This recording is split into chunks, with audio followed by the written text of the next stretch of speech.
opinions expressed during the program are those of the show host, guests, and callers, and do not necessarily reflect the opinions or beliefs of Town Square Media or News Radio 1290 WNBF Binghamton. You won't take nobody when you go.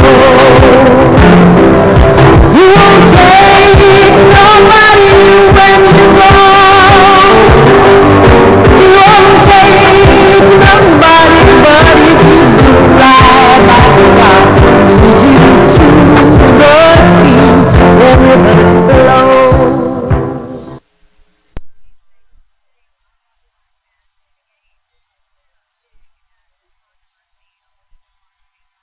Show presented by the No Frack Almanac. This is your unabashed voice of pre-drone strike radio. And tonight we're going to talk about fracking.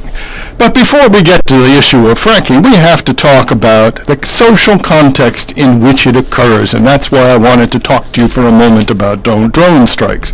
By the way, the number to call in here on WNBF is 607-772-1290, 607-772-1290. There was a gentleman by the name of Anwar al-Awlaki who was a propagandist for Islamic radicals. I, as an American and as a Jewish American, have no sympathy whatsoever with people who have a message of death to America and death to the Jews. But we do have this little old thing called the Constitution of the United States, which is you're supposed to have a trial in the United States before somebody whacks you. This isn't, The Sopranos. And we now have a president who has a kill list in his office and who makes decisions about killing Americans, not just al-Awlaki, without trial. And they just have to say, oh, well, he was involved in other things, and, so I killed him.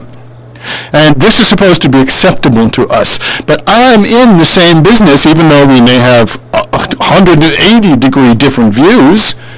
I'm basically in the same business as al-Awlaki, and so is Rush Limbaugh, so is Sean Hannity. We're in the business of expressing ourselves and giving opinions. And in the old America, that was something you could do. You could say anything you wanted as long as you didn't shout fire in a crowded theater. But in the new America, the president now arrogates or abrogates to himself the right to kill you if you say something that he doesn't like. And this is not acceptable. And to me, there is no issue in America today more important than this issue. And people say to me things like, oh, it's always gone on, by way of justifying it. And I want to make it clear, just as the Declaration of Independence says, the governments derive their just powers from the consent of the governed. If it went on before and we didn't know about it, we didn't give our consent. And I'm not giving my consent to a president who thinks he has the right to kill anybody who says something he doesn't like, and he's not required to offer any more proof of just cause for taking this action and to say, oh, well, he was involved in this, we have this information, as if our government could never tell a lie, like we ever found those weapons of mass destruction in Iraq, which we spent so much blood and treasure, supposedly we were searching for, and they weren't there. So that is really important. This is not a tangential point to fracking. This is a central point to fracking. Now, as to the fracking issue itself, let me make it clear there are not two sides to this story. So I'm not going to start out here by trying to convince you that fracking is bad. Because implicit in that idea is that there's even anything on the other side. If you are someone who has an honest opinion that fracking is a good thing, you are certainly welcome to call in. This is a call-in show, and I'll be happy to talk to you. The number again here is 607-772-1290, 607-772-1290. But that is not the point that I want to discuss. If, by the way, you're a shill for the gas companies, I didn't send you all letters challenging you to debates. I kind of ignored you. If one of those gas company shills is listening to this, you feel free to call in and have at it, because let me make it clear, you got nothing. If you had anything, you wouldn't need such huge advertising budgets, lobbying budgets, campaign expenditure budgets. You wouldn't need to be funding phony think tanks and universities to put out fake academic papers where the actual financial involvement of the people writing them is kept a secret. You wouldn't need to keep your formulas a secret. You wouldn't need to be exempted from the laws if you had anything. You've got nothing. And no one listening to this for 1 second should think you've got anything. And so if you want to call up and you want to have at me, you just go right ahead, and I'm going to look forward to that. But, for this show, if you happen not to be there, that's just fine with me, too, because I'm happy to talk to just ordinary people. It is true, most issues have two sides. Sometimes the two sides are very close. Sometimes the two sides are very far apart. It's not the norm for there to be an issue with just one side, but it does happen. Slavery is an issue. That there's only one side. I was going to say, before I was coming to the show, and I was thinking about doing this show, I was going to say, nobody would ever justify slavery. We had a big debate. We had people from the pulpit justifying slavery, all kinds of papers and positions. But today, no one would justify slavery. So, sure enough, Clive and Bundy out there in Nevada all of a sudden starts talking about maybe black people would be better off under slavery, something I never thought I would hear. So, okay, there may be somebody out there, Clive and Bundy and Mel Gibson, but that may be about it, who's in the justifying slavery business.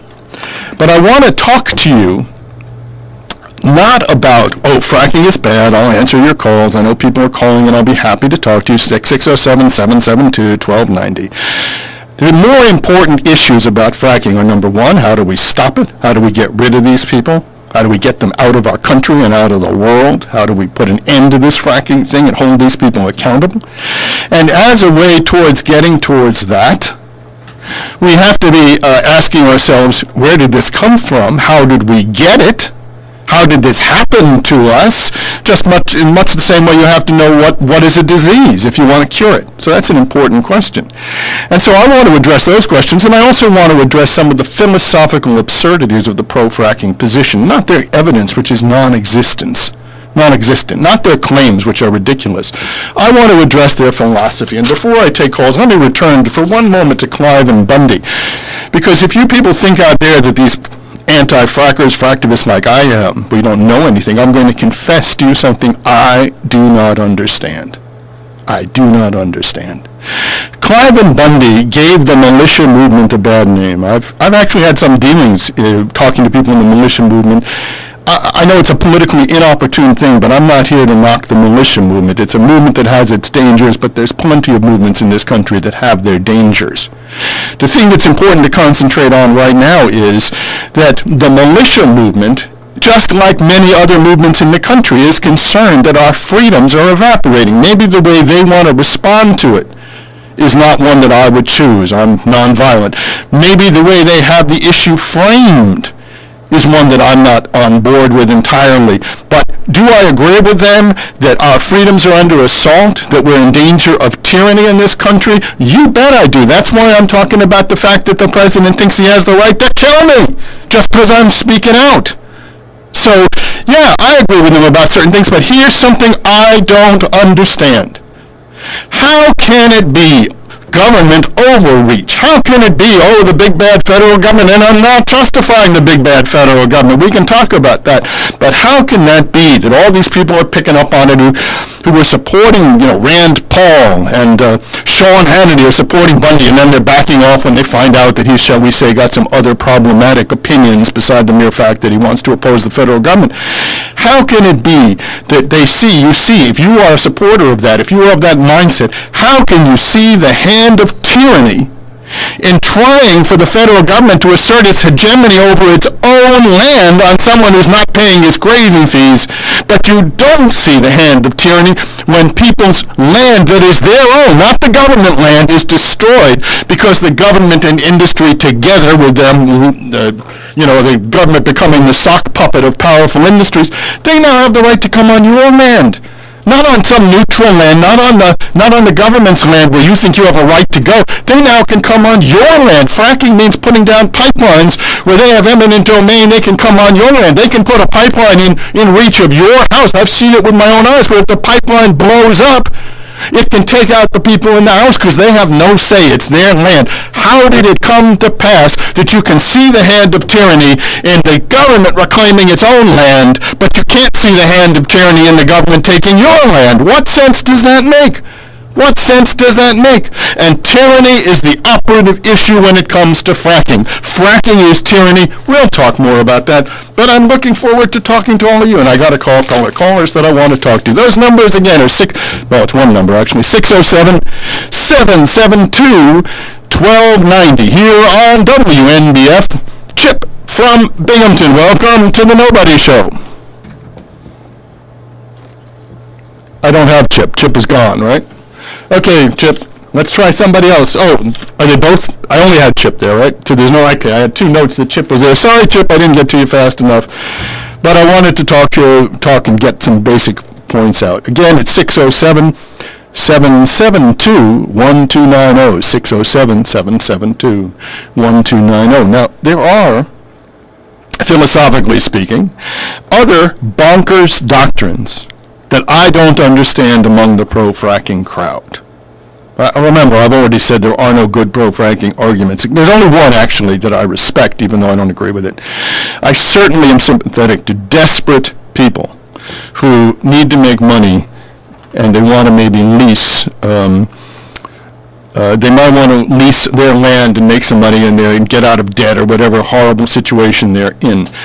I am certainly sympathetic to that. In fact, my introduction to fracking was, my wife and I were in terrible financial straits. We're not exactly marinated in cash now, but not like we were back then.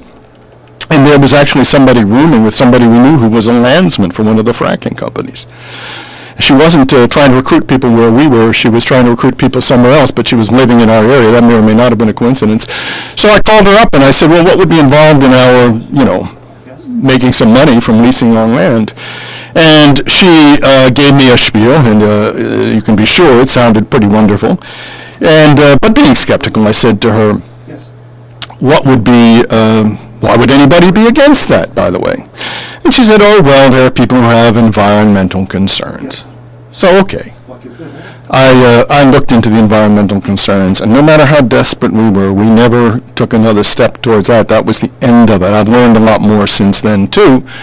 But I was in your situation once, so I'm sympathetic to you. But, people can't be allowed to make choices just out of desperation. People kill tigers for their skins because they're desperate to feed their families. But we can't have endangered species destroyed. People burn down the rainforest because they want to have a little subsistence farming. Environmental policy can't just be made by desperate people who will do anything. And we have this odd doctrine. The people who are in pro-frackers say, I can do anything what I want with my land, even though that's a doctrine we never had. Try opening a crack house on your property and putting it in the papers that that's what you got, and see if you can really do anything with your land. You never had that right to do anything with your land if it was going to harm your neighbors. But now they've turned that around, so they have a right to have a frack rig on your land, and the right that we always had, the right to be protected in our property, has now been taken away from us. That's what they stand for. They can pollute us, they can put pipelines, they can put noise, they can do anything they want to us. So it's the anti-property rights position is the pro-fracking position masquerading as the pro-property rights position. Okay, those numbers to call in again are 772-1290. That's 607-772-1290 here on WNBF. 1290 AM in Binghamton. And we have Don from Watkins Glen on the phone. Welcome, Don, to the Nobody Show. Hi, thank you. Thank you for calling. What's on your mind, Don? I wonder how ethical it is that U.S. Salt is selling trucks full of brine water and shipping it down to Pennsylvania when we're not fracking in New York State. I don't know anything about this. Tell me. There's a lot that's wrong with U.S. Salt, by the way, but tell me about that. I just know that they ship truck after truck after truck when it's cold down to Pennsy for fracking. I'm not sure exactly how it's applied or how it's needed, but it seems like it's the back door. Well, do you realize that U.S. Salt is owned by a company that's up to its eyeballs in the fracking industry?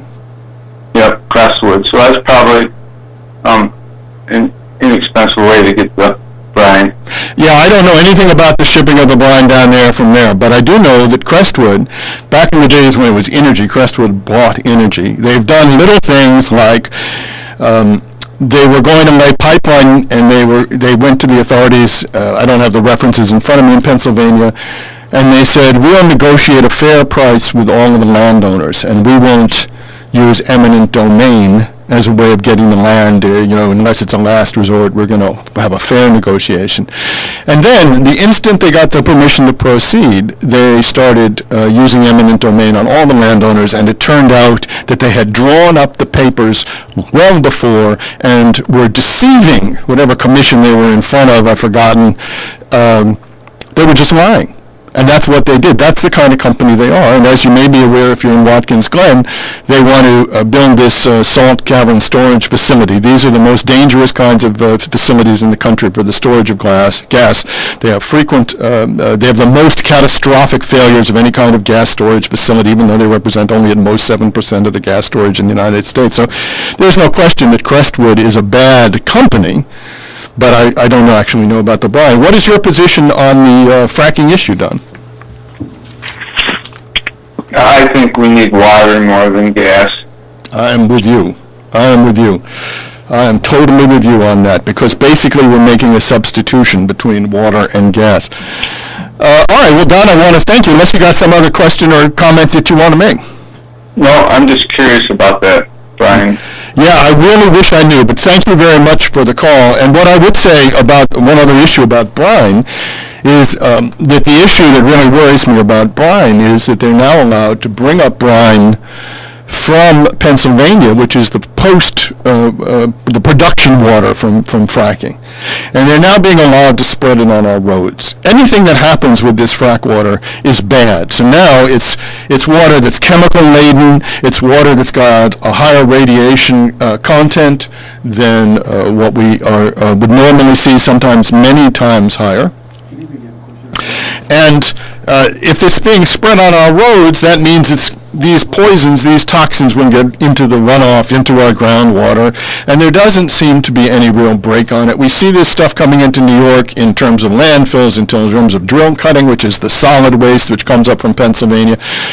Just because we don't, thank God, have fracking in New York State doesn't mean we are not taking some of the brunt of it. And in fact, in Pennsylvania, they've had shipments of drill cuttings that have set off radiation alarms, and then so that they can't be used and they can't be disposed of in Pennsylvania, but then some of them perhaps are coming up to New York. They go to other states where they have less stringent regulations. Okay, we have another caller. Those numbers to call in are 607-772-1290. And Vic from Shenango Forks, welcome to the Nobody Show. How'd you know I was from Shenango Forks? I didn't say that. Well, I didn't. I was handed a note. I haven't spoken to you before, but the engineer here maybe knows you. Have you called the station before, Vic? I'm pro-drilling. I want you to know that right now. Well, that's okay.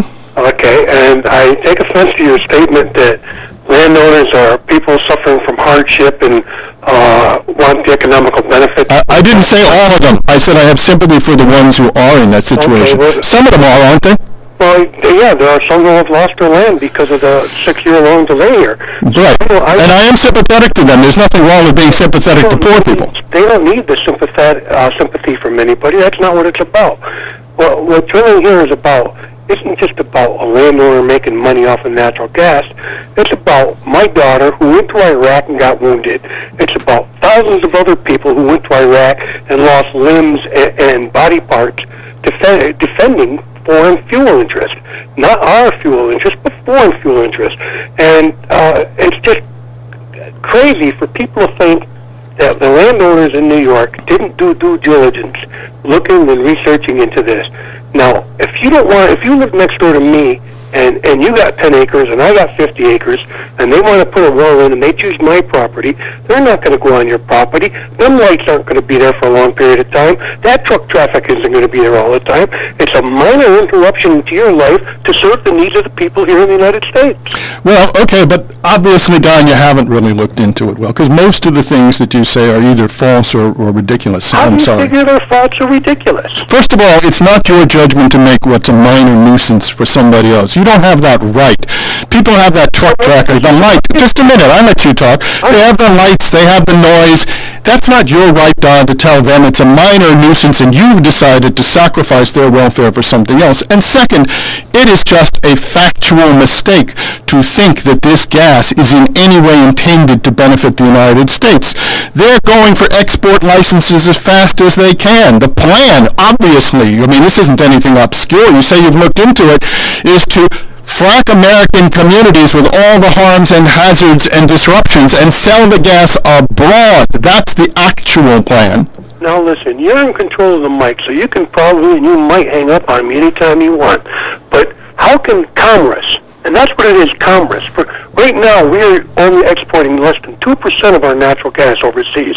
And by the year 2030, they say we'll be exporting 20%. The other 80% is being used right here at home to provide Americans with fuel, electricity, and heat. It is not all being exported. That is just... I didn't say that, Don. I said that's the plan. I said that's the plan.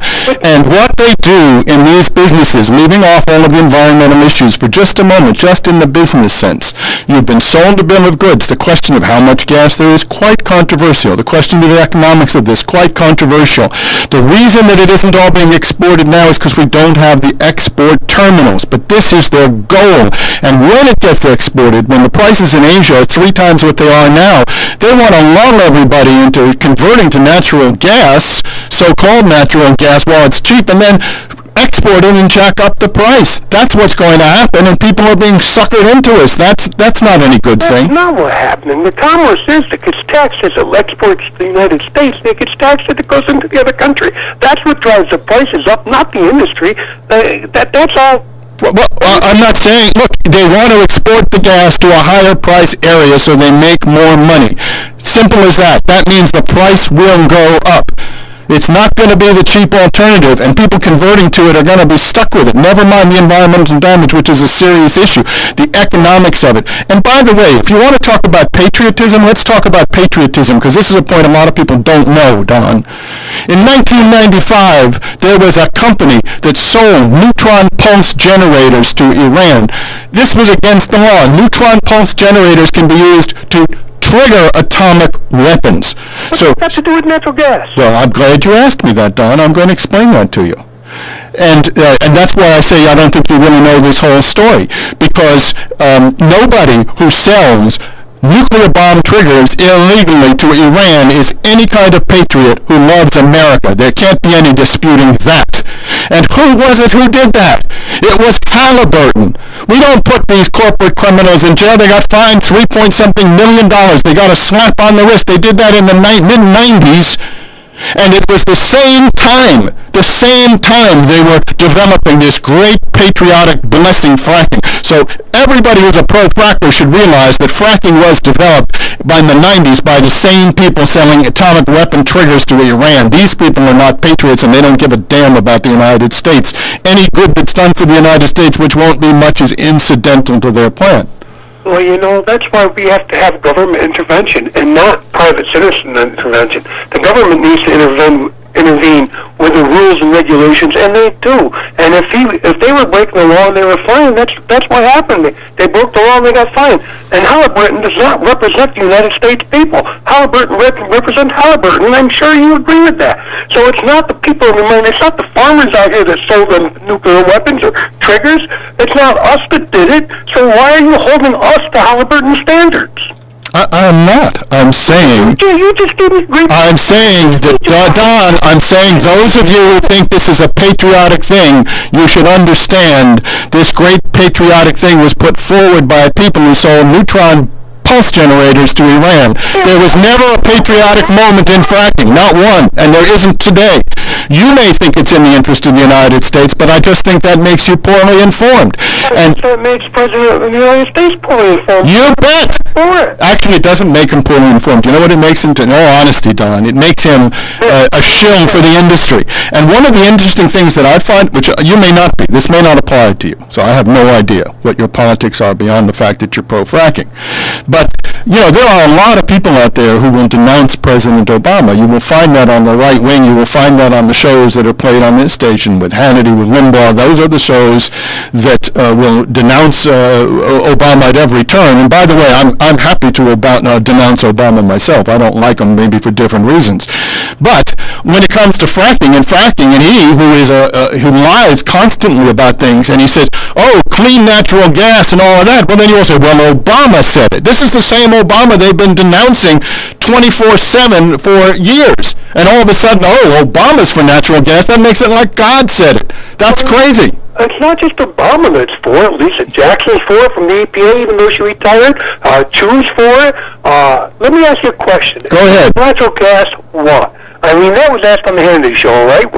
Hannity asked Fox. That's not natural gas, what? You guys say wind and solar, but you don't tell people it's going to cost $115 trillion to convert to wind and solar. We don't tell people that because it's not true. Yeah, well, let me ask you a question. Where are they going to put the solar farms? Where are they going to put the wind farms?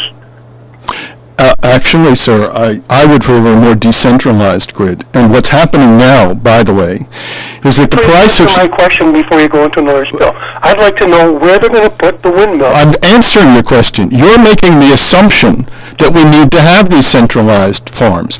One of the virtues of the renewables is they don't have to be centralized, so you don't have to have these behemoth companies which seek to rule us instead of us ruling over them. So you can put solar panels on your house. You can put a windmill around your house. And the number one thing we should be doing in this country is using less energy. Part of the problem is that we have this dogma in this... I agree with you on solar on the house. I agree with that. Okay. We can put solar on the house, and we can subsidize the amount of our use of fossil fuels through solar energy. But let me ask you a question. That's all pretty and good that we can do that to our home. But what about factories like Lockheed Martin, General Electric, and all these other factories that are all over the southern tier, all over the country, whose energy consumption is so great that a little solar panel is not going to cut it. A solar farm of 600 acres won't cut it for these factories, and you know that to be the truth. Okay, those numbers to call in here, I'm sorry, one number to call in here, I'm used to another show, on WNBF is 607-772-1290, 607-772-1290. Look, if we take the pressure off of the grid, there will be more power available. There's a lot of things we have to do to reorient this country. No one is saying, Don, that, it's just a piece of cake to make a change for the energy future. But the people who are saying that least of all are the pro-frackers. People are saying we're going to have to be digging in every community, making a nuisance in every community, having these trucks risking the environmental risks, which are actually environmental certainties. So sure, but any path you choose is going to have its problems and it's going to have its obstacles to overcome. That doesn't mean you do a crazy thing like frack. How is fracking crazy? Name one water aquifer. Just give me one. The name of one aquifer that's been polluted, and I'll jump on the bandwagon with you. Just give me the name of one. Actually, again, you should look it up, learn more. There was just... You're the expert. Tell me. I'm going to tell you some things. There was just a $3 million judgment. The first... In Texas. But you know what? That's being appealed, so that's not been settled yet. Okay, let's go back a step. Let's go back a step or two. First of all, Don, when did this become the principle? Vic. My name is Vic. Oh, I was given a thing that said Don, so my mistake, or the mistake of whoever handed it to me. I'm not answering the phone myself. Dick, thank you for the call, Dick, in any case. It was back when this came in, okay? In 1995, the first, when they were working on it, when they were selling the bomb triggers to Iran, the first commercial frack well around 2004 of the modern variety, there were no health studies, and there still aren't any comprehensive studies. There was nothing. This industry has been put forward by people who have no proof, who went forward, got exempted from laws with no proof that what they were doing was safe, even though they know that they're using millions of gallons, trillions of gallons overall, of toxic, of fluid that is laced with toxic chemicals that we're not even allowed to know what they are. So the real question is, how did these people get allowed to do this reckless thing? It's not up to us to prove, which we can, because they have all these settlements where they gag people. There's all these studies that they try to suppress. There's all these theoretical reasons why it can never be made safe. But it is not up to us to prove it's safe. It's up to someone. You don't get the right to take a rifle and walk up to a window and fire into a crowd, and then you can't be stopped until we can prove you hit somebody? The mere act of firing a rifle into a crowd is a crime. Putting this stuff into the ground should be a crime. They got exempted from the laws. If they had not been exempted from the laws, their behavior would be criminal. Are you talking about the Halliburton loophole? You bet. Now let me explain something about the Go ahead. Halliburton loophole. Wait a minute. Just wait a second. For the people who don't know, in 2005, this is a longer story than what I'm making it. In the EPA, they convened a panel of 7 people, 5 of whom directly worked for the gas industry. One of them worked for Halliburton. One of them worked for the Natural Gas Institute or whatever. They were people who worked for the industry.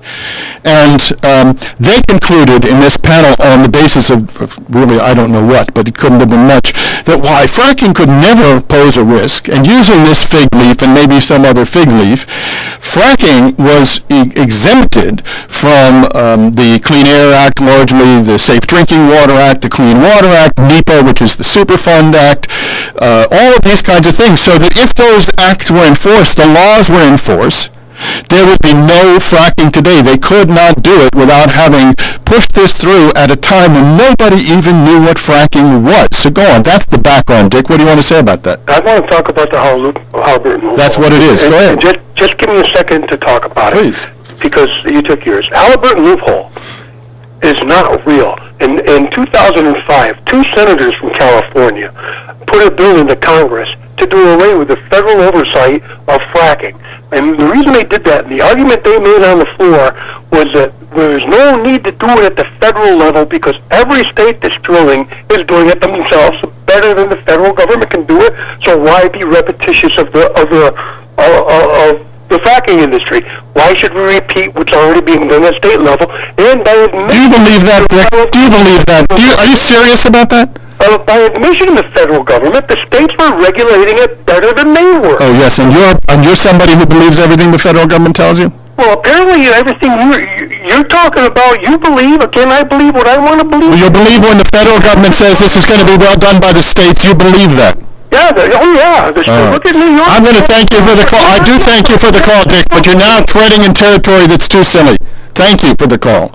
But that's too silly. That's too silly. First of all, let's talk about some obvious points here. The states don't have the resources that the federal government does. If you have, let's say, an epidemic of a disease, let's not talk about fracking, you want the reports from all over the country coming into a centralized place while they're in the lab trying to figure out what's going, and they're looking at the regional variations, and they're looking at the vectors, and they're looking at the pathogens, trying to figure that out. The states don't have that capacity.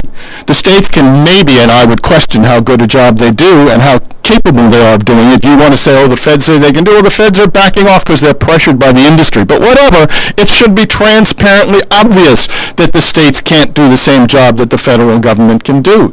Those numbers, by the way, to call in here, that number to call in here again at the Nobody Show is 607-772 1290, and I believe we've got, I ran this largely without advertising here today because I wanted my backers and people to hear the show before we did anything. We got an ad, and let's play the ad. Hi, my name is Michael. The host of the radio show you're listening to now is my father, but please, don't hold that against me. I'm a respectable businessman. My wife and I founded greenscreenpromos.com. We specialize in designing sustainable plans that help you lessen the environmental impact of your advertising and promotions, or just make mementos for your celebrations that are earth-friendly. No, we can't help you with your crazy uncle, but here at Green Screen Promos, we can help you keep him from screwing up the planet. Oh, I think I'm sounding like my dad. That's greenscreenpromos.com. You must be the fairy godmother. Cinderella's dream comes true because the glass slipper fits. In our world, the right fit can be just as important, especially when it comes to car seats. Always choose a car seat that's the right fit for your child's age and size to make sure your little pumpkin gets there safely every time. Happy dear. Thank you. For more information, visit safercar.gov/the-right-seat. This message has been brought to you by the National Highway Traffic Safety Administration and the Ad Council. Hi, everybody. It's me, Nobody, and welcome back to the Nobody Show here on WNBF, where the number to call in is 607-772-1290, 607-772-1290. Let's just for a moment talk about why fracking can't be safe, and there are two problems which the frackers can never, ever overcome, at least two, more than two. But one of them is that the wells leak. You can argue all you want about, oh, well, how do we know that it's creating pollution? The wells leak. Industry estimates are that 6% or so of the wells leak immediately. 30 to 40% of the wells will leak while they're in service. And the reality is that 100% of the wells are going to leak over time because steel degrades. What else? Cement goes into these wells. It all degrades. Nobody's doing anything about that. The number of inspections actually are going down. So we are not, let me read this. This is from Marcellus.org, gas.org, not an industry website, but it's not a critic's website either, I don't think. Since drilling began, the number of well inspections increased each year, reaching a peak, this is in the Marcellus of Pennsylvania, reaching a peak of 13,295 in 2012. In 2012, the number of inspections dropped to 12,833. It is worth noting that the number of active wells in 2013 increased by 22%. So the number of wells went up by 22% and the number of inspections went down. That should tell you something, that the job isn't being done. And theoretically, it can't be done because they're all going to degrade over time. That number is 607-772-1290. Melissa from I don't know where. Welcome to the Nobody Show. Hello. Hi.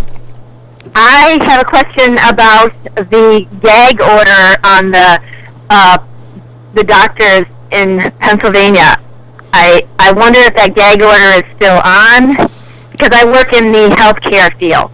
To be honest, I don't know what the state of that is. I know that, Act 13 was overruled in the courts, and then it was appealed again, and I honestly don't know what the latest thing on that is, but the important point about that, I think, is that the industry has acted to gag doctors so that if somebody is, for people who don't know, if somebody has symptoms of poisoning or something because they were at a well, a doctor is gagged. A doctor can't tell them, for instance, oh, well, there was this chemical from another well that I found and it could be in your thing, and they can't go to the public and say, and which is what you would do if there's a pathogen out there. You would go and you'd say, oh, well, so-and-so got sick and this is it, and the public has to be alarmed. They're not allowed to do that. A doctor who treats you because you got chemical contamination from a well, they cannot go public. They can't warn other people about that. And those of you who are listening might wonder if the industry is really safe. Why do they have to gag people? Why do they have to sign hundreds, maybe thousands of settlements? We don't know the full extent of it, probably thousands,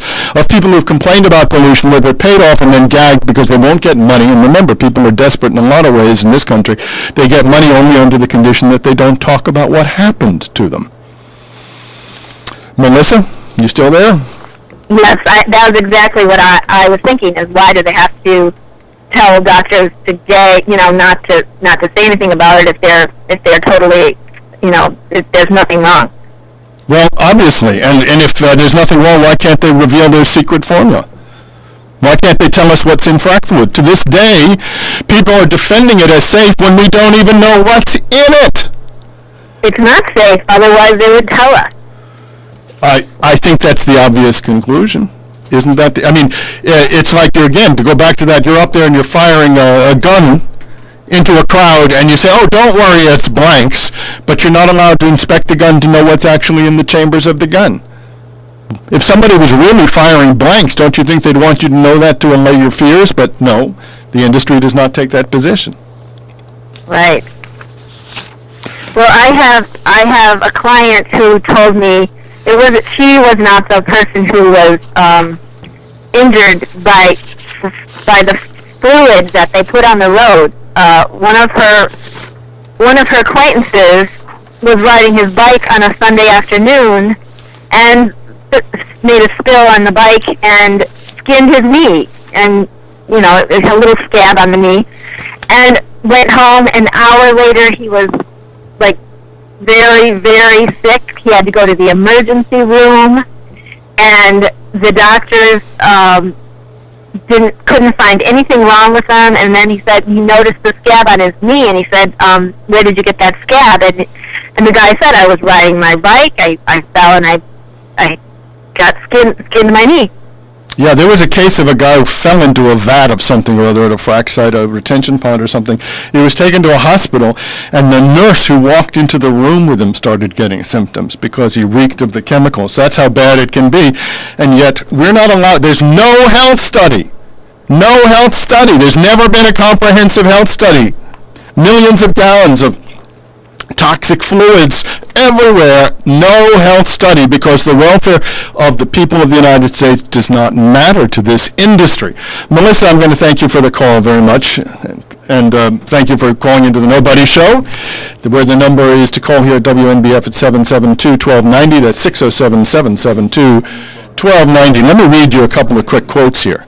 This is from the summary report of the second Wellbore Integrity Network meeting, March 2006. Second Wellbore Integrity Network meeting, March 2006, an oil industry conclave, not a meeting of the Communist Party. And it says from their report, our conclusion from the workshop was that it will probably not be possible to promise a leak-free well. There is clearly a problem with wellbore integrity in existing oil and gas production wells worldwide. That's the industry. They're coming to you, selling it to you. Oh, what can go wrong? In their own conferences, they're talking about how they are incapable of making these wells so they don't leak. And the best that the defenders of the industry can say is, well, you got nothing on us, you can't prove it. Well, in fact, the proof is being obscured every day, but of course there's been problems, many. The best we can do is we say, well, that judgment is being appealed after someone is convicted of polluting a well, and that's what we want to make sure our social policy, expose millions of people, millions of children to these fluids, and the best that we can say is, well, that judgment is being appealed. Here's another quote I want to read you from Thomas Muhlenbach, who's a professor in the Department of Earth and Atmospheric Sciences at the University of Alberta. And he may well be the foremost expert on tracing contamination from frac wells, but he is certainly one of the world's foremost experts by everyone I've read about it. And he says, the biggest problem is that half or more of the wells drilled leak due to improper cement jobs or because the industry is not following best practices. So what are we talking about here? Everybody knows the wells leak. And if the wells are leaking, what do you think it is they're leaking? They're leaking these poisons. The number to call in here at the Nobody Show on WNBF is 607-772-1290. We have Mary from Binghamton. Mary, welcome to the Nobody Show. Hello. Hi. Hi, Mr. Nobody.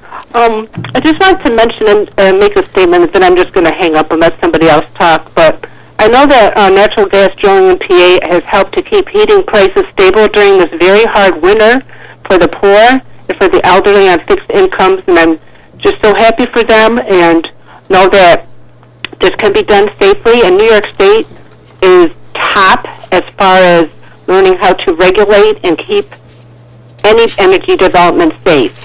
And I know New York State could be the leader in this field. And I know the people in this area could benefit, whether they have land or not, and have their heating prices stable and their school taxes and property taxes lowered to benefit from gas development. So I thank you very much for letting me speak on your show. You're certainly welcome, and I'm glad you did. And thank you, Mary. Thank you. Bye-bye. But listen, let me raise a couple of points. First of all, about the prices of propane. This is from Philly.com. That's the Philadelphia Inquirer's website. That's not that's a newspaper, but think what you will of it. And they talked about the high propane prices this winter, and they said one reason companies proceeded with exports and pipeline changes that left propane consumers vulnerable this winter is that producers of many critical commodities, including oil, natural gas, propane, gasoline, diesel, jet fuel, and heating oil, are not obliged to distribute those fuels in a way that benefits U.S. consumers. If it's more profitable for companies to sell those products overseas or reconfigure pipelines, then whenever possible they will do so. And one of the pipelines that served the North was reversed and was shipped down the gas to a terminal down, I don't know, where, Louisiana or someplace. So they artificially raised the prices. This company, we were talking about Crestwood, which is now building this gas storage thing. That's a company, Energy, this predecessor, that was convicted of price gouging. That's who you're putting your future price of natural gas in the hands of, is people who have price gouging convictions, people who will reverse the direction of pipelines as monopolistic companies have always done, to drive up or down the prices as it suits you. They'll drive down they'll drive down the price to sucker you into converting over and then drive it up again. They'll drive it up again. They'll drive it up to make people afraid that if you don't give the industry what they'll want, they'll have high prices and they have to do what the industry says. This is what really goes on with these people. And the other point about poverty is, I'm actually an anti-poverty activist when I'm not doing this. That's one of the things that I do. We can talk about that sometime. But I personally went to Williamsport. Williamsport, Pennsylvania was one of the towns which they were touting as where the gas industry was bringing them new hope. And what we found in Williamsport really was new poverty. Rents have spiked up to the highest amazing part that you can even imagine. So that all kinds of people are priced out of housing. Homelessness is going up. The cost of basic commodities like bread and things is going up as stores raise their prices to rake in more money from the usually out-of-town people. So even though this effect about the poor, all of a sudden the big gas companies supposedly care about the poor, where they never gave a damn about anyone before, ever, anywhere. The whole idea that they care about the poor is ridiculous. Occasionally there might be an incidental benefit to somebody here and there, but these are not institutions for the poor, and they've done terrible damage. By the way, here from thinkprogress.org, according to a recent survey, this is from February 20th, according to a recent survey from Apartment Guide magazine, again, not the Communist Party, the region around the town of Williston, North Dakota, has the highest average rent in the U.S., beating out other traditionally expensive areas, such as Washington, D.C. and New York City metropolitan regions. A renter in Williston can expect to pay an average of $2,394 a month for a 700-square-foot, one-bedroom apartment. Okay, you think about that. If you're poor, if that's what the industry's impact is, surely there were poor people in North Dakota. How does a family in North Dakota, when a 700-square-foot one-bedroom is going for almost $2,400 on average, how does a poor family in North Dakota live? What do you think happens to them? This is no boon for the poor. This is all hype. That's why I say there is no argument for natural gas development. This is the idea that it helps the poor. It's simply false. The idea that it's patriotic is simply false. The idea that this is good for America is simply false. The idea that it doesn't pollute is simply false. That's the real situation in all of these things. But overriding all of it is they began this massive assault on America with no proof of anything. A fake committee of 7 people in the EPA said, there won't be a problem with that. And they legalized the whole thing. They took away all of our environmental protections. And to return to the earlier theme, this is tyranny. These laws that were overridden. Think how all of the laws that you don't want overridden, whether you like these laws or not. These are laws that people fought for.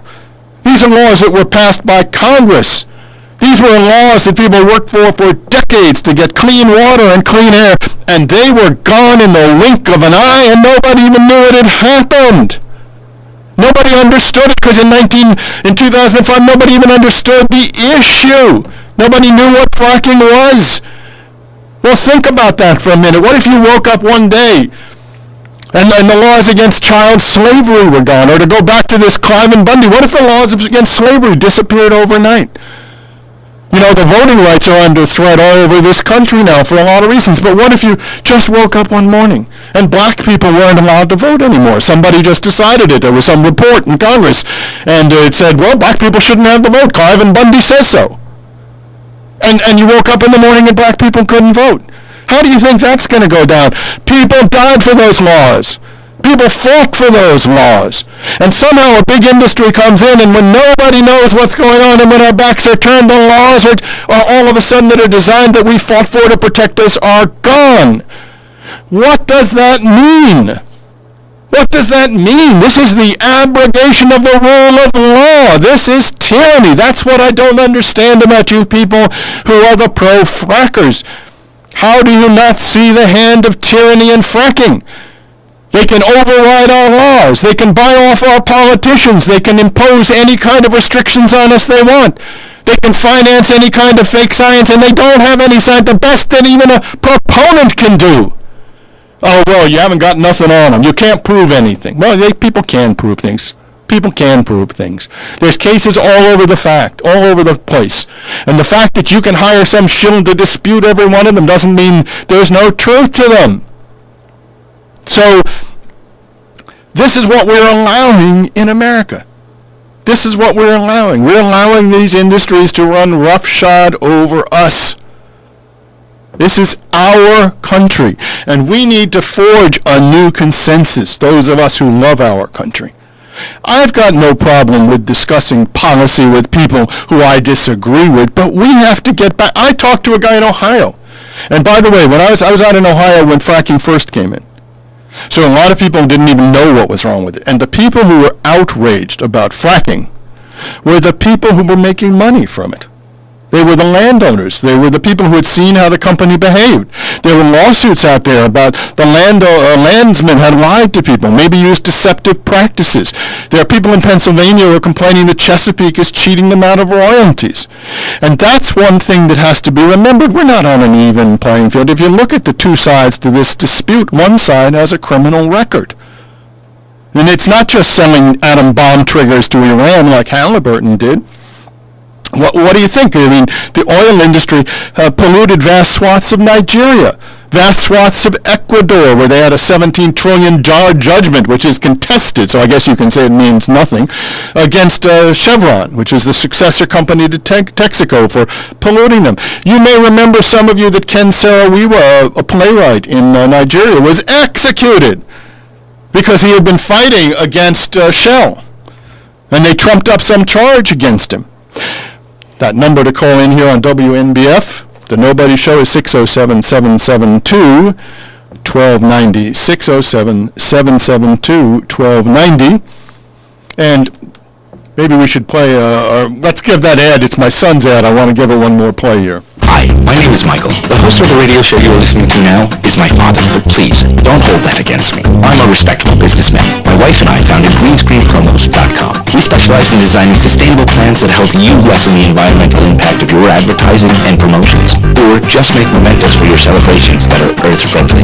No, we can't help you with your crazy uncle, but here at Green Screen Promos, we can help you keep him from screwing up the planet. Oh, I think I'm sounding like my dad. That's greenscreenpromos.com. Can you tell if this burger contains bacteria that could cause kidney failure? Listen. You can't see it either. Use a food thermometer to be sure you've cooked meat and poultry to a bacteria-killing temperature. Raw or undercooked meat may contain bacteria that can make you very sick, or worse. Roughly 3,000 Americans will die from food poisoning this year, but you can keep your family safer. Check your steps at foodsafety.gov. Brought to you by the USDA, HHS, and the Ad Council.